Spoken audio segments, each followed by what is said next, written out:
The vaccine is coming out soon. I won't be talking about it, but I will tell you about the company behind it. The UK government has purchased 30 million doses of COVID mRNA vaccine from a company called Pfizer. The vaccine is due to be delivered in November, with the potential of 100 million doses by the end of the year and 1.3 billion doses next year. News just out. Pfizer says it could be ready to apply for emergency use authorization for its COVID-19 vaccine candidate by late November. It won't be mandatory at the beginning, but judging from the large orders, a gradual plan will be implemented to persuade and incentivize people to take the vaccine and put restrictions on people that don't, along with shaming campaigns. I want to tell them that their decision, they need to understand, will not affect only their lives, which at the end of the day, it is their judgment, but will affect the lives of others. Because if they don't vaccinate, they will become the weak link that will allow this virus to replicate. Some will say that this is conspiracy theory, so let's just stick to the facts. The government trusted Pfizer to vaccinate the British people, so it's logical to want to inquire into the company's track record in safety and ethics. After all, they must be trustworthy in fighting for humanity, right?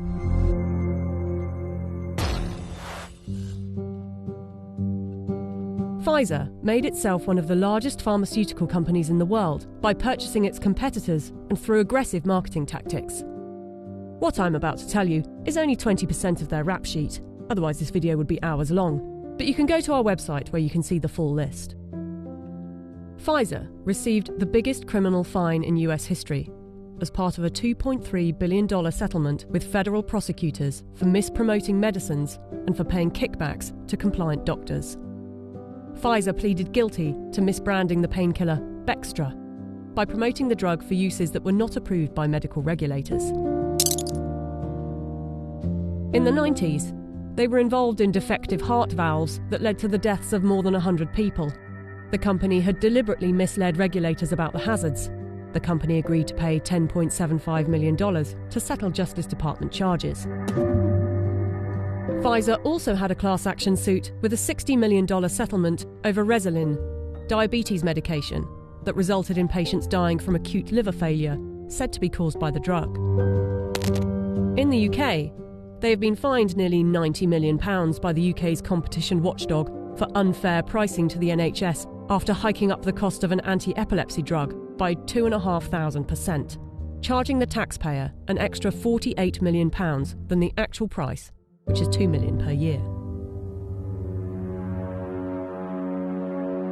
Buying competitors and mis-selling drugs weren't the only factors in making them the giant of a company they are.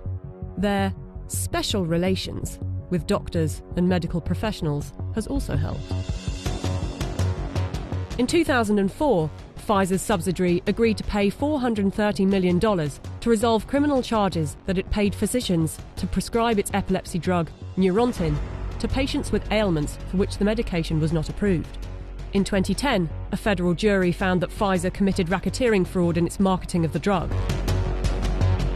Pfizer disclosed that during a 6-month period the previous year, it had paid $20 million to some 4,500 doctors and other medical professionals for speaking on the company's behalf. In 2012, the US Securities and Exchange Commission announced that it had reached a $45 million settlement with Pfizer to resolve charges that its subsidiaries had bribed overseas doctors and other healthcare professionals to increase foreign sales. But some of you might say they are a business and they don't get to make billions a year by not being competitive. They're still trying to help humanity. Pfizer was sued in a US federal court by Nigerian families who accused the company of testing a dangerous new antibiotic called Trovan on children without parents' consent and using their children as human guinea pigs. A panel of medical experts concluded that Pfizer had violated international law, and the company agreed to pay $75 million to settle the lawsuits in Nigerian courts. The US case was settled for an undisclosed amount.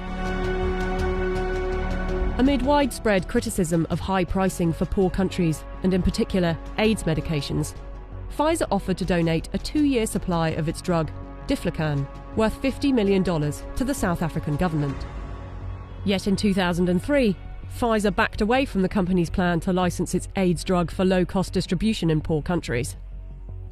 The list goes on. I don't want to bore you with it.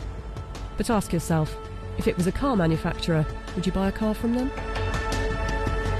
We plan to honor our history, and we will only bring to the world a vaccine that have been proven safe and efficacious.